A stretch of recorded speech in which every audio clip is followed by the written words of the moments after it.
What do you do when you don't know what to do?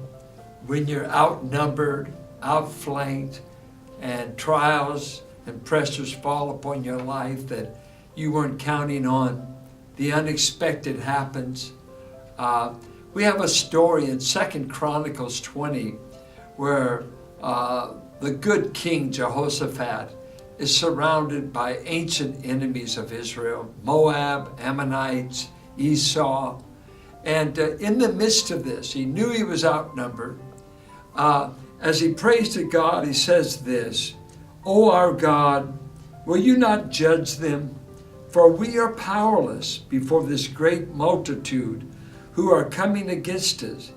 Nor do we know what to do, but our eyes are on you." What a marvelous statement. The first time I ever heard this verse ever in my life, my father was dying of cancer and having a miserable time of it. Long nights, lots of medicines, lots of pain, and went in the hospital and died, never came out. And as I visited with him, in the midst of the pain and all the medications, one day he simply said to me, "Son, I don't know what to do, but my eyes are on him." And I liked that, and I said, "What is that?" He said, "It's in the Old Testament," and he gave me this place. And I thought of the narrative. When you don't know what to do, where we look in the midst of the trials of life, where we look will determine our outcome. Howard Hendricks used to say, your outlook determines your outcome. And so I ask you today, you've been overwhelmed. He said in Romans 8, sometimes the believer is full of ignorance. We don't even know how to pray. And that's often, what do we do? What's the solution?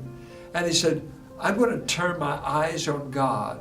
And God answers the king, and he sends his word, and he says, don't worry, the battle is mine.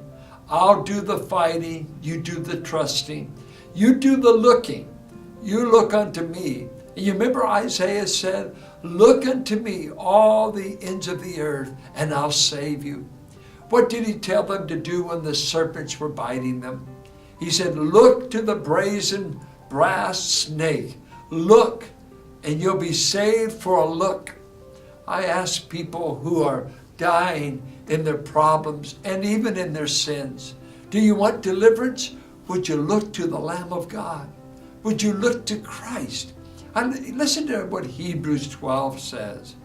Looking unto Jesus, the author and finisher of our faith. Look to him, and verse 3 says, lest you be discouraged, lest you want to throw in the towel. Jehoshaphat knew where to go. My help isn't in armies. My help isn't inside the limits of Jerusalem. My help is upward. He turned to the God of Abraham, Isaac, and Jacob. He turned to the God who had founded this people. I encourage you, if you don't know what to do, find a place.